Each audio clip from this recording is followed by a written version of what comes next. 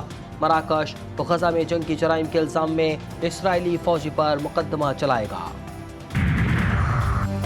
غزہ میں ہر طرف تباہی اور قتل و غارت. وزارت صحت نے اسرائیلی حکام کی طرف سے بھیجا گیا لاشوں سے بھرا کنٹینر وصول کرنے سے انکار کر دیا.